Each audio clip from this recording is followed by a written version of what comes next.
specialty. Yeah.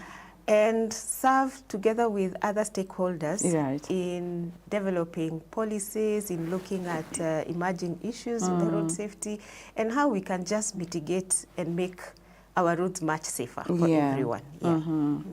It's been a very sad week. The last, is it 2 weeks or so? It's been a very sad week for Kenya, especially on the roads when it comes to, you know, road carnage, accidents here and there. Why is it that during this period is when we record the highest number of accidents on our roads, Wamuyu? One, we have a culture that Christmas is usually family time. And as it is, we are dispersed across the country. And families tend to gather in the traditional homes, what we call shags. Yes. So we must travel. And you find that especially people who come from long distance, they don't get this chance to travel over the year to back to their shags often. And so this becomes the season when you take your entire family, everybody's coming. So our roads are extremely busy. Right. They experience higher traffic than usual. Then we also have sherehe.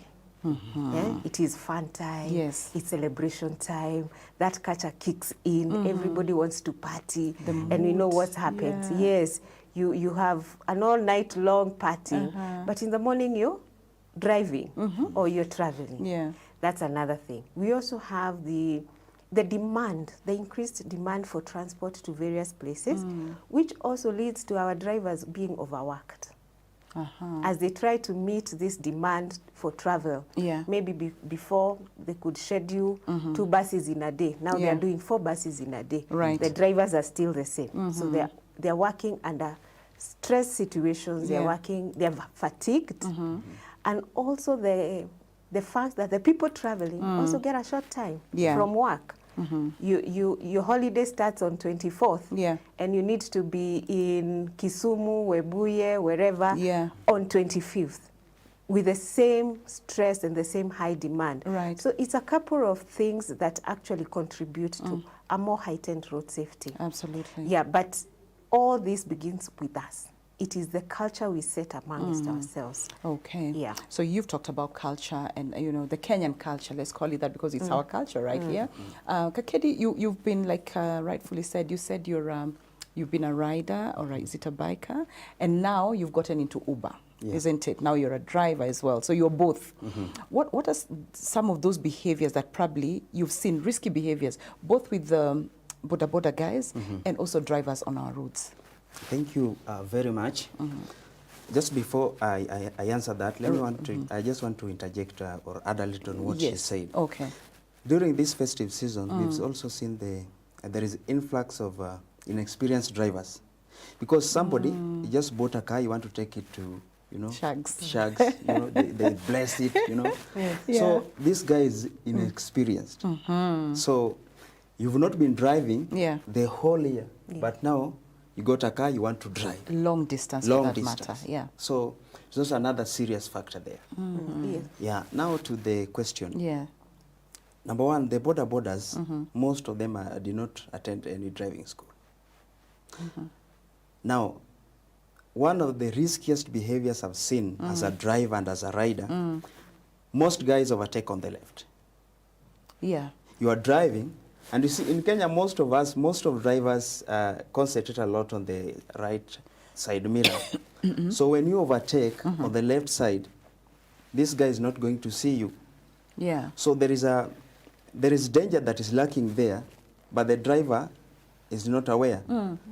And most of us drivers, when you are driving, and maybe somebody is reckless, it is most probably you're going to swerve to the left. And unfortunately, the rider is overtaking on the left. So they are creating for themselves a blind spot, though it should not be a blind spot because there is a side mirror there. So you realize that we find ourselves into, or we put ourselves into a very dangerous spot when we are overtaking on the left. And one thing that shocks me, Wamuyu will agree with me, most of us, the borders, we always hoot. Instead of hitting the brakes, you hit the horn. So somebody hoots like for 1 whole minute instead of hitting the brakes. You first. don't go for safety. Yeah. You go for alerting. Alerting. So we are never defensive.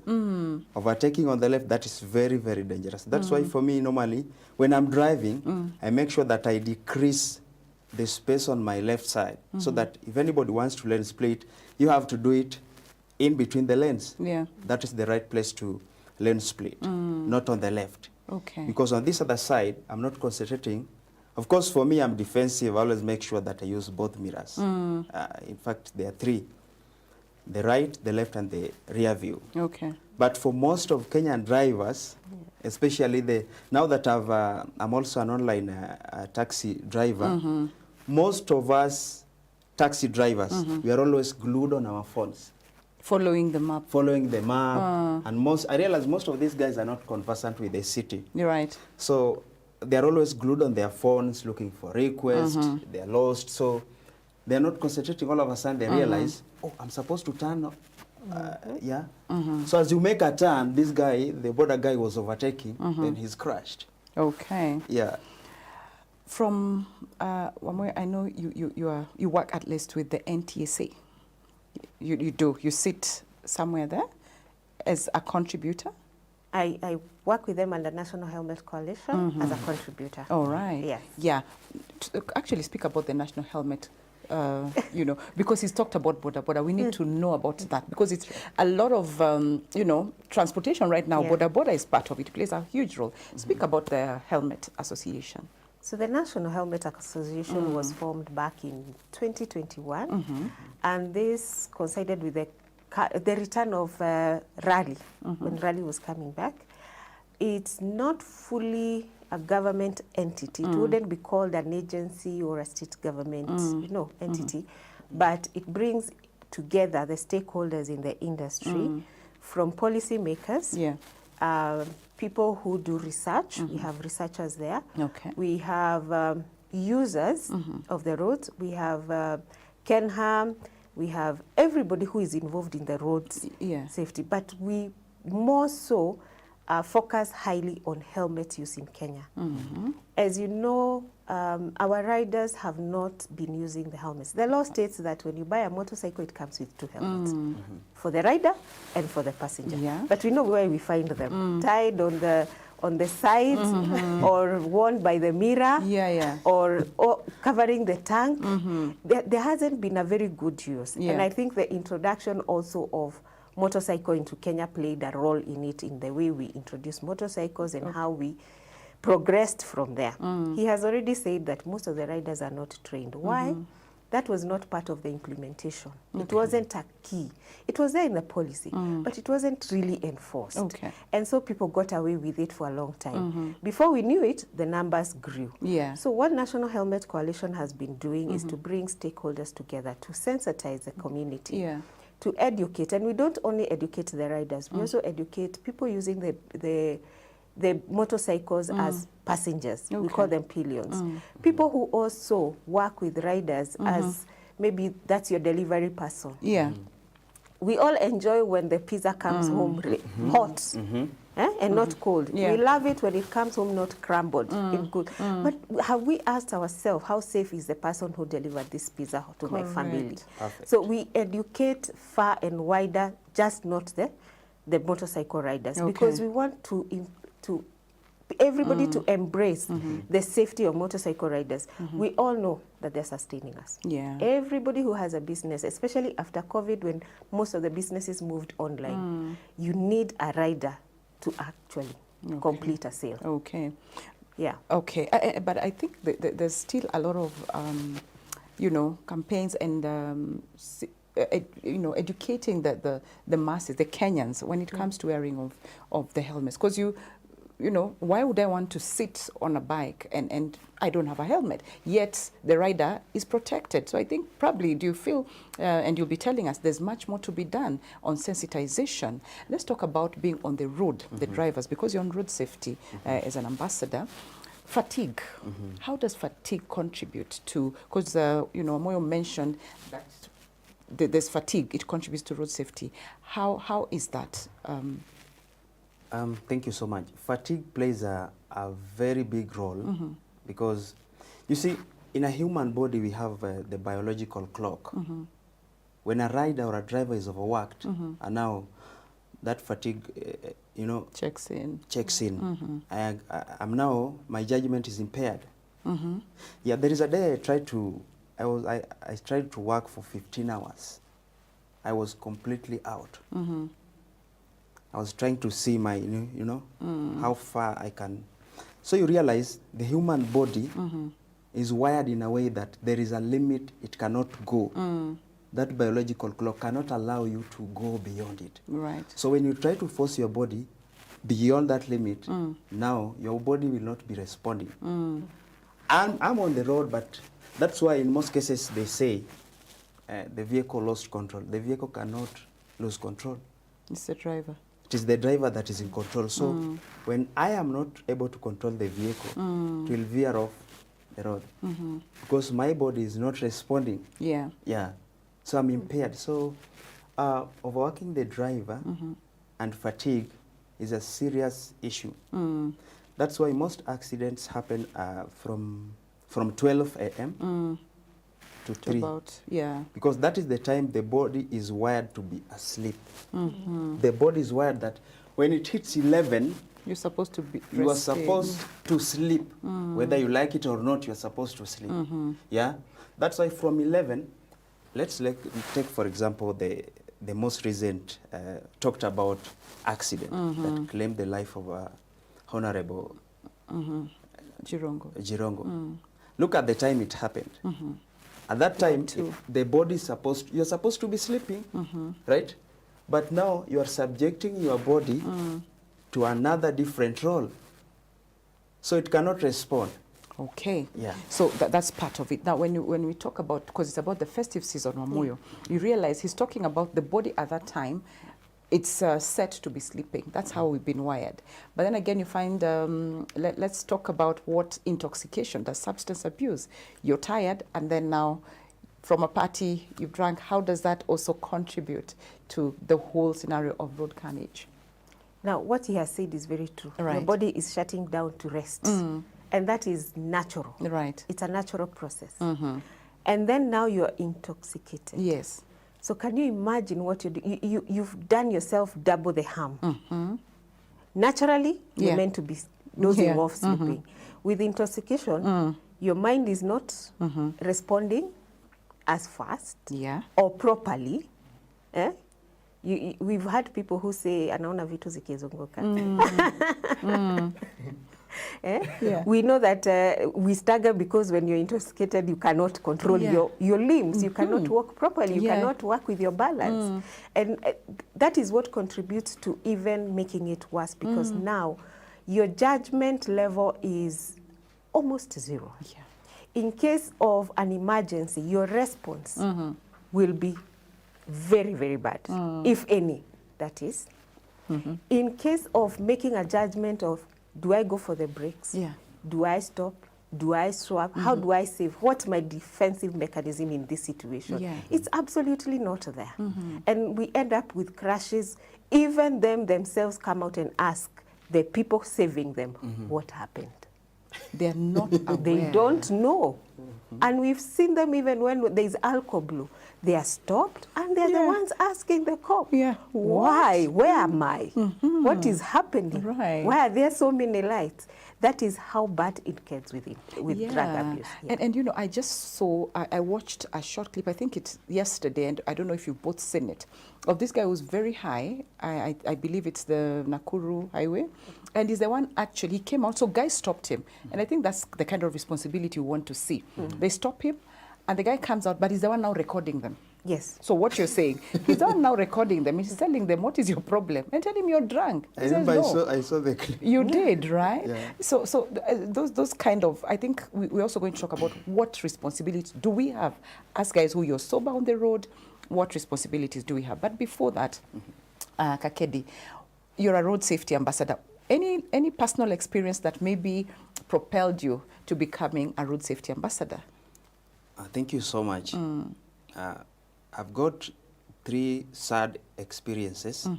One, I was in school by then, several years back. Yeah. It was a day school. Now, our school was just, there was a highway just, you know, passing. Now, on this day we were punished, we were slashing. Then there is a car that was really, it was doing a ring, I think over 140. It hit a schoolgirl. The girl died on the spot. Then I was like, hey, is there anything that we could do really to stop such? Yeah. Another one was I was a teenager. A friend of ours, actually a neighbor, was a very good footballer those days. There was a good friend of mine. You know, when you're a young boy and now this is your good friend. He died in a road crash. Okay. So those things, unfortunately, my father used to, or fortunately, my father used to buy every day. We used to buy the daily newspaper. So I was sent to buy it. And then on the front page, I see our neighbor is dead. I cried. It was, you know. So I grew up trying to see, is there anything we could do to save this? So when I met the founder of Road Safety and Safe Driving practices now in Qatar, Mr. Wamuyu, I said, no, I think this is the right guy now. So I went through his training, and I proud myself as I have gone through the best to become a road safety ambassador. Right.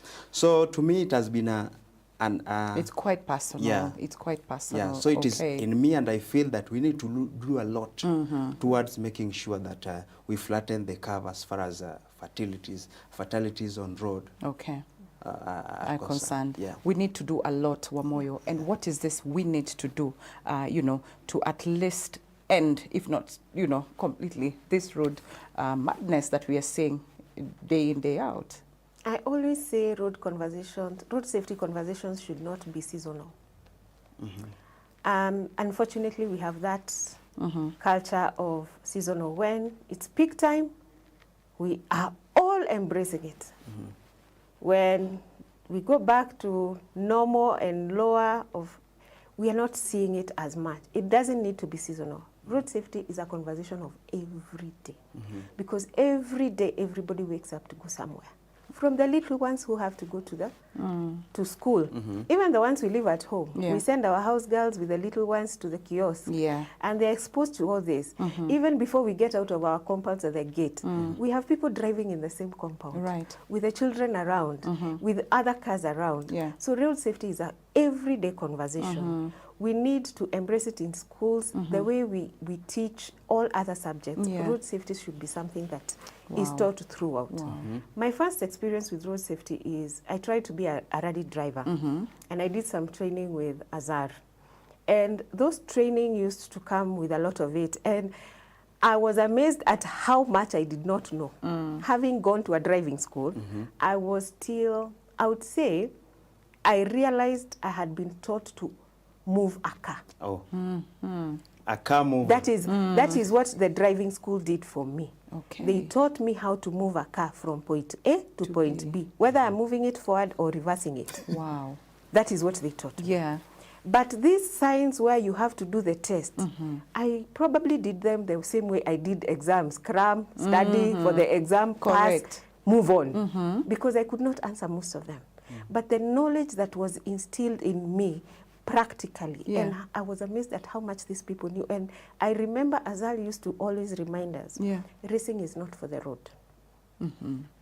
You're learning to be a rally driver, you have specific space for that speed.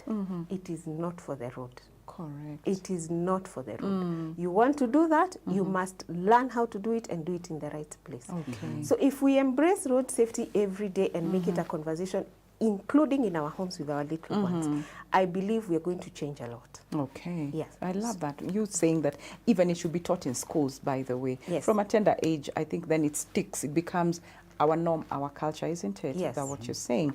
And also something maybe you will mention, or this thing of there's, what do you call it?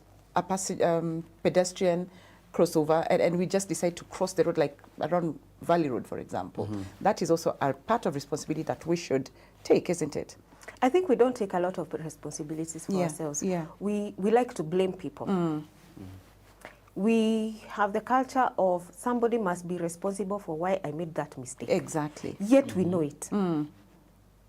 I know that this is a zebra crossing, and as soon as I am getting close to the zebra crossing, my speed should come low because there is likelihood that there could be somebody crossing. So I shouldn't be waiting to see them so that I slow down. It is a zebra crossing. It is a 50 kph zone, regardless whether there are people or not, because somebody might come. And they know.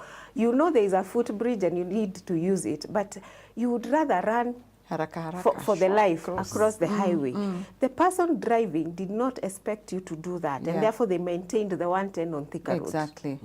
Because they knew there was a footbridge. But you also decided to test whether the 110 and the brakes are working. We need to be responsible for our own safety. And do not entrust your safety and that to anybody else. Okay. Safety starts with us. Right there, Wamuyu says that, you know, safety starts with yourself, on myself. We're going to take a very short break as we're listening to what message Kenyans have, you know, for the people who are traveling out during this festive season. Let's listen in and we'll be right back with much more. So keep sending in your questions on 0786316316. That is our WhatsApp line. And they're here. You know, Kakedi and Wamuyu will be able to respond to that. See you in a bit.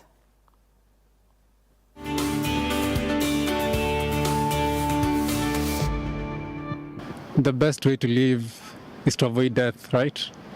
And road safety is one of the most important things, especially when you are going to visit a loved one. So they should observe road safety. Before a travel waangalie ni gari gani, tena na driver pia wajue ako condition ya driver.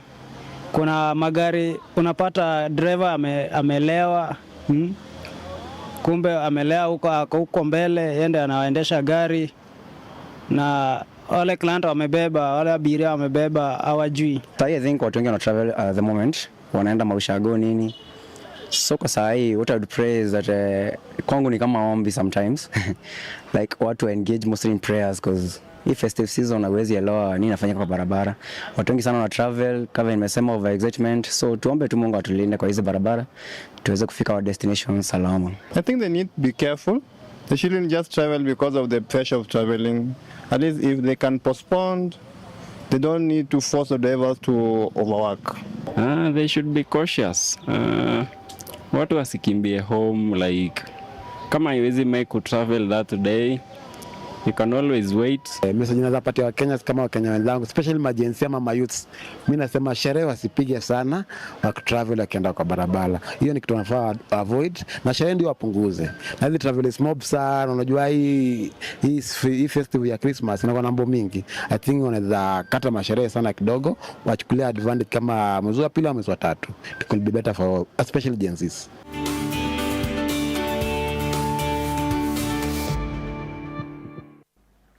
Wow, welcome back to Family Matters Relationship Clinic. And this morning we're talking about our relationship with our roads right now, especially during this festive season. And with me in studio is Wamuyu and Kakedi, who are helping us understand, unpack, and giving us tips on how to remain safe. And, you know, just what Kenyans have said out there when we're talking to them is exactly what we were discussing, you know, right here.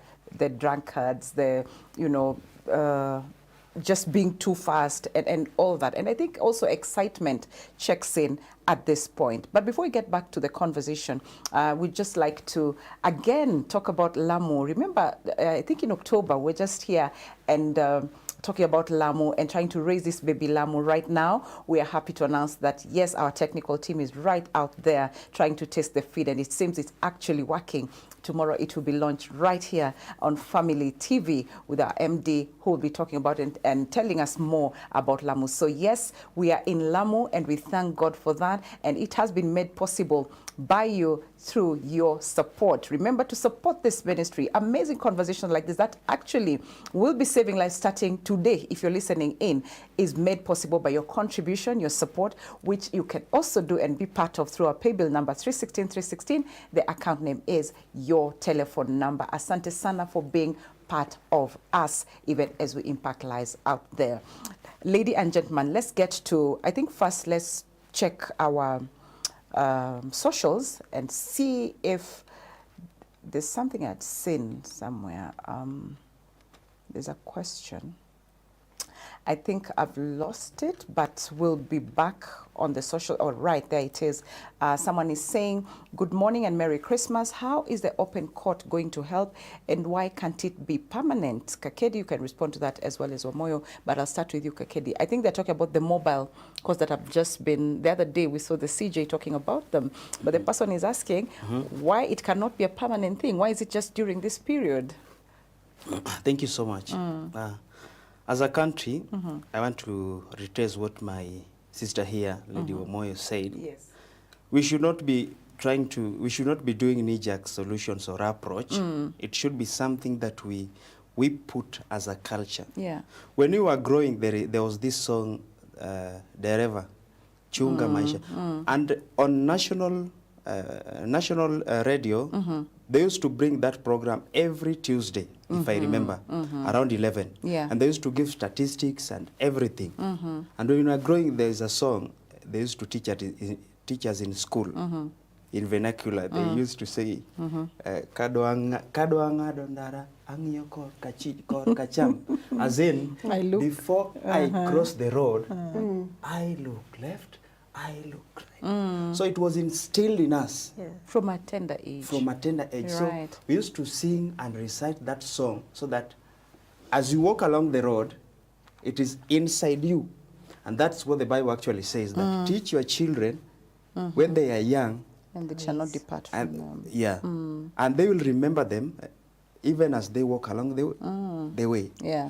So as a country, and I thank God because we say we are a Christian nation, we should teach road safety to our children from a tender age. We should encourage, even the content creation, we should really venture into road safety. Road safety. Yeah. Unfortunately, we sometimes, not sometimes, the way we do this thing is not going to give us results. Yeah. Yeah, because we are trying to rush and to bring some fabricated, approach that is not going to help us. Yeah. It will not. Okay. Yeah. Wow. Wamuyu, I don't know if you have anything to add on that when it comes to the mobile courts. I saw it, and as much as we would want to celebrate the work being done by the judiciary, yeah, by making sure that they are able to deliver, because I feel this is the part of judiciary, making sure that they can deliver. We've made sure if you are arrested over Christmas, you will not miss your Christmas. Pay your penalties, go have fun. Exactly. But is it really solving the problem of road safety? Okay. I have my doubts. Enforcement should not be a small fee. Punitive measures and continuous enforcement should be the way. And it should not be seasonal. Because what are we teaching people? That, well, these mistakes, we already know you're going to make them. We've declared that. We've declared that we know you're going to be overspeeding. So it's okay, you overspeed, your cost for overspeeding will be, and you'll be able to pay it instantly. So I wonder, between, for example, Nairobi and Karatina, which is now a dual highway, how many times are we going to charge an overspeeding vehicle? If we get it at Kabati, then get it further down at Sagana, then get it. How many times are we going to do? And have we stopped it? If this person has a budget to pay for 3 of them, have we solved the problem? Right. Are we going to charge someone 5,000 or whatever amount for overspeeding at Kabati and allow them to kill at Sagana? There you go, So for me, I have my reservations. I feel like this is a solution for judiciary, but not for road safety. Not for the Kenyans, isn't it? Not for road safety. Okay. Then we still have more feedback here. Someone is saying, what is the law behind Uber services? The riders don't come with extra helmet for passengers. I have turned some away for not providing a helmet, and some didn't end well. What is the law on that, Kakedi? Thank you very, very much. The law says that a pillion passenger, a pillion is anyone that rides on a horse or or a bicycle, Okay. or a motorcycle. All right. Now, a pillion passenger, the law dictates that they must wear their helmets. But now, 95% of passengers that we carry on our bikes, they don't normally ask for the helmet. Isn't it your responsibility to actually give them? Because some maybe don't even know that you have that. Now, there is a need for civic education Right. for everybody, for all of us, so that you know that if you're going to travel on a motorcycle, then you need to have an helmet. Yeah. In fact, let me show you, most of the wazungus we carry on our bikes, they normally come with their own helmets and a hairnet. Okay. Unfortunately, you cannot see that with our own people. So, and again, the enforcement. Rarely will you see a police officer arresting a pillion passenger for not wearing a helmet. In Rwanda, they will not arrest the rider. They will arrest you. Yeah, take personal responsibility. So this is how it should be done. Stop the bike, arrest the passenger. So next time the passenger comes to my place on your bike, and wants to be ferried, they say, no, if you don't have my helmet, see, hautanibeba. So right there, I will lose customers. Okay. So I'll make sure that I have an extra helmet for the passenger. Yeah. So through that, we will encourage more passengers to be wearing their helmets. Civic education, very and again, important. Again, I want to kind of defend the passengers in the other side. Most of these helmets are dirty. Exactly. Yeah, that's hygiene. And you know, for our ladies, you know, you've really spent a lot on your hair, so you don't want to put on something that looks like a nest. Yeah? Infections as well. Yeah. So right there, a professional boda boda rider, and they are few, they will have an extra helmet. I think in the next show, I will come with I will show you how it is done. You must have a hairnet and a helmet, so that you provide to your passenger. Yeah. Okay. That's how it should be done. Okay. Yeah. Fantastic. I'd like to add a little on please that. Do, Wamuyu, please do. The responsibility of a helmet, and I have received a bit of not appreciated for this statement. For me, I push for the responsibility of the pillion's helmet to be moved to the pillion passenger. In my road safety educations and the people I interact with, I tell them, you are responsible for everything else. You come looking good, you've done everything else. But why do you want to entrust your safety to someone else? Why do you want to do that? Unlike the car where your injuries, you have a small percentage where you say, I might not get hit. With a motorcycle, it is you and your body. Okay. Yeah? The issue of hygiene to the helmet, the issue of they are not fit because maybe they are old, the strap is no longer there. Those are all, sorry, things that we know as a passenger, when, especially those who plan their trips to be on a motorcycle. We have people who know, I am leaving my house to use a motorcycle for my transport. So that is a planned trip. Then what are you doing for yourself to ensure that you're safe on that bike all the time? The responsibility of the pillion helmet, for me, I advocate for it to be moved to the pillion, and the pillion takes charge of that. Helmets come with different sizes. So are our clothes. And when we go, we buy the one that fits. We don't buy the one they want to sell to us. So why don't we take that responsibility and make it a full kit for ourselves? Wow. Yeah. Especially if you know you use a lot. Personally, I dread. So I don't actually, because I dread. But if you know that you're the kind of person who really jumps on a bike and you want to really, I think that's the best investment you can make for yourself. And I've sold to a number of people helmets. Okay. Pillion passengers. Fantastic. Probably now I'll come and then I can join Kina Kakedi on the ride. Let's speak about corruption, Kakedi, and the contribution it has when it comes to road safety, because I believe corruption plays a huge role when it comes to, you know, road safety. Thank you so much. Corruption is something that is really impacting us negatively. In fact, somebody will be arrested today for drunk driving, they pay the fines. They are on the road again. The other day, there was a drunk driver, was it last year? A drunk driver that was involved in 4 accidents. You remember then the driver, the riders, the Kitengela riders attacked the vehicle, you know. Days later, the same person is on the road. The other one happened along Thika Superhighway. The driver was intoxicated. He hits a rider, moves on. Yeah.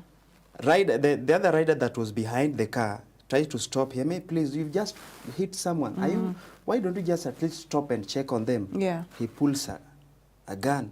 Wow. And the situation became worse. Now, this guy goes on and drives, causes more accidents, and it goes on like that. Why? Because of corruption. Right. The enforcement is letting us down.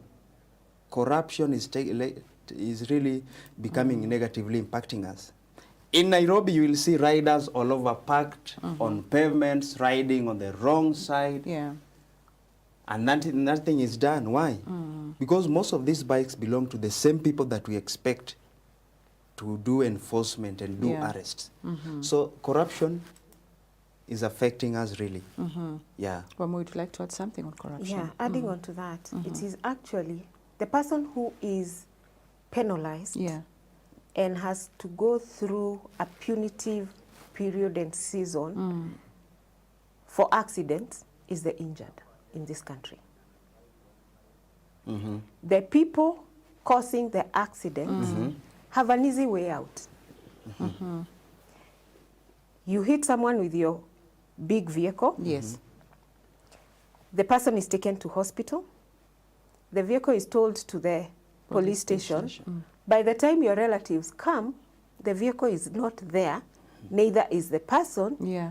Yet, you knew the vehicle was taken there and the person. And the next thing you're told, we are investigating. That statement finalizes everything. That's the end of we it. are investigating this. Yeah. So you have your injuries to nurse. You have your loss of income for some people. Yes. You have the loss of even your savings to treatment. Yeah. Then you have a long period of recovery. If you choose to go to the courts today for accidents to recover something, it is years and years and most probably get nothing. So the person who suffers in this country is the injured from road accidents. While we should be enforcing the law to ensure that we reduce this kind of accidents that happen. Because majority of them are avoidable. 99% of the accidents that happen are, it's either people were drunk, overspeeding, reckless driving, you are on fault. They are all avoidable, yet those people are not punished. Yet those people get away with it. True, yeah. But the injured suffer for a lifetime, some Absolutely. of them. Yeah. I can see there's a lot of interactions here today. Someone is saying, actually they've sent maybe not clear. Yeah, the punitive penalties. So, you know, they're saying, I have an issue with some of these charges. 1,000 only for a driver who doesn't produce license. And then the person also says that when you look at all these offenses and the penalties, you realize there's nothing for overlapping on the wrong side because ni wakubwa wanafanya a lot of that. You understand? So this person is asking, then where is the fine for those driving on the wrong side, overtaking recklessly on a continuous yellow line? So even like what you're talking about, the penalties are too lenient, you know. If you don't have a license, maybe like you're saying, the new drivers who are coming in, if they don't have even a license and you know, the penalty is 1,000, doesn't it encourage, you know, what do you call it? The accidents on the roads, I believe. You had to say something on that. Yeah, just like she said, that in Kenya you can actually plan, because you're going to find me for not having my driving license. That's 1,000. So this is 1,000 for Naivasha, because you know you'll be stopped at Naivasha. This is another 1,000 for Karai. So we have 4 roadblocks, right? So this is 4,000. Yeah. For the roadblocks. Now for overspeeding is 6,000 per extra kilometer, I put my 6,000 aside. So with a budget of 10K, so with you're a budget sorted. of 10K, you can drive and do your funny things recklessly and reach your destination. That's how bad it is in our country. Yeah. Yeah, that's how bad it is. We are so soft on these guys. Overspeeding is about what, 500 for every... It's not anything, I think. It's graduated penalty. Yeah. But if you look at those penalties, Yeah. number one, they're very affordable. So they are clearly saying, get away with it. Exactly what you had said earlier. We are here Get to away just, with it. If you look at the penalty for obstructing traffic, just obstructing traffic by leaving vehicle on the road, 10,000. To be honest, we do not see a lot of this. Exactly. Accidents are happening. Accidents don't really happen by stalled vehicles or... True. Okay, stalled vehicles, yes, on the highway, but a parked vehicle doesn't really. Yeah. It's the driver, it has to be on the move, it has to be operational for it to happen. Exceeding speed by 6 to 10 kph is only 500. It's 500. Only. But the harm this mindset will do, knowing that I can actually cruise with this car that I have hired for the season or the new car that I has just brought, I can cruise and afford to test my car at 150 this season. This is very possible. This is saying get away with it. Yeah. Only 500. It's judiciary just taking care of it. Even wearing a seatbelt, which is very important, is 500 shillings. And that's what I'm saying. Road safety should not be a seasonal conversation. Correct. This is not what we should be seeing. We should be having people understand that it is punitive and very punitive to make these offenses. Okay. Not 500 shillings. No. Okay. Yeah. Fantastic. We'll see the data in January. Yeah. Actually, But I pray that we are safe. and we've started seeing it, actually. They said, I think in 2 weeks, there were 15 cases of, fatalities on the roads in the last 2 weeks or the first 2 weeks of December. Let's talk about vehicle maintenance before traveling. Most people just open the door, get into the car and drive off. How important is that? And time is flying, man. It is very important. Yeah. You see, this still goes back to the driver. She talked about a vehicle mover. Yeah. For a vehicle mover, provided this thing can move, can just enter and move. But for a driver, and here we are talking about a defensive driver like her, she will make sure that before anything, I will check everything, even the wipers. I was shocked the other day, it was raining in Kilimani, then somebody stops me. We are at the mall, somebody asks, she asks, hey, how do I switch on my wipers? I was like, a driver who doesn't know how to switch on their wipers and What it's more training, don't they know? then really, is this a driver or what's happening? Most drivers today cannot even switch on their rear wiper. Yeah. That means this is not a driver. Now, how will they know that this vehicle is roadworthy? Yeah. And most vehicles in Kenya, if you apply an emergency brake, you will see only one side of the wheels works. You'll see the scratch marks. You see, it's only one sided. So most vehicles are not roadworthy in Kenya. Why? Because they are driven or they are moved by vehicle movers. Okay. Wamuyu, if you're to speak to Kenyans who are watching us this morning and even listening in as your closing remark, what would you tell them? This is a very high risk season.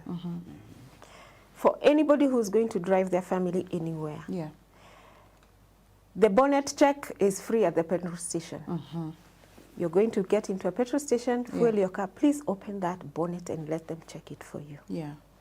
If you have not taken your car for service before, because we say, I know my car. Yeah.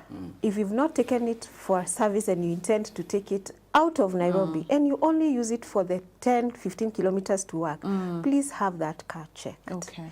Anybody who's going to hire a car, please do not have it delivered 10 in the night for you to start your journey 4 a.m. in the morning. Yeah. You have no idea what they have brought you. Yeah. You have no idea. If you're hiring a car, have a day to experience it. Okay. Test it within the roads that you know in Nairobi, in a safe environment, without your family, without pressure. feel the brakes, know this car, go and have it checked. Yeah. We must be responsible for our lives and the lives of the people we are sharing the roads with. Absolutely. Because if you're safe in your car, you probably will hit someone else. And let's not just travel because the culture says Christmas season we must travel. Christmas will be fun even in your own home back in Nairobi. Yeah. And your parents will be happy with you safe in Nairobi than you putting yourself in danger going to see them. Yeah. Yes. Absolutely. And I think when you say check the car, it's not service, it's not just changing the oil and the oil filter, to check even the brake pads and all those things, right? All around. Absolutely. Kakedi, in 20 seconds, your parting shot? As we travel to various places during this festive season, before you travel, make sure that you plan well your journey. You don't need to rush. Okay. If you have not been driving the whole year, don't drive. Okay. Because you don't know how the roads have been.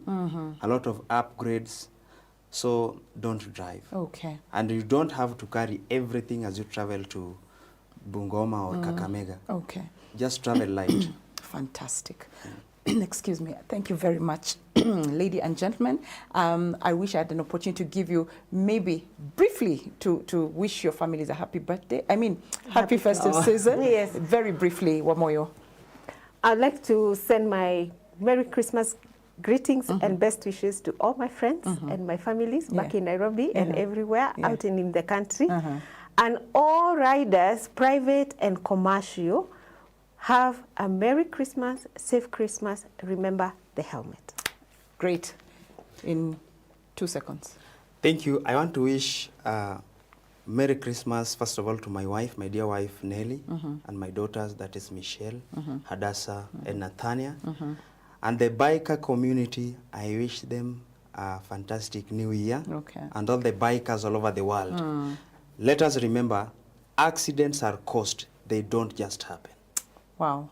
A fantastic, a good place to end the conversation. Thank you so much. And I wish you both very, very happy holidays. Thank you so much also for your time, for your engagement. We really do appreciate you. And we want to say a very big asante sana. Asante sana for being part of this conversation and making it really worthwhile. I hope you've learned a thing or two and you're going to keep it safe during this festive season on our roads as a pedestrian, as a driver, as a biker, as a rider, whatever you are, please keep it safe. Now, remember we had talked about our pay bill number, and you can do that again. I repeat, on 316. That's our pay bill number, and the account is your telephone number. We also have our cooperative bank account, and our bank account is right now on your screen, and the cooperative bank account is 0113 600 799 100, and the account name is TBN Family Media. God bless you. See you again next week on much more on family matters, to parenting, relationship, as well as finances. Bye for now and happy holidays.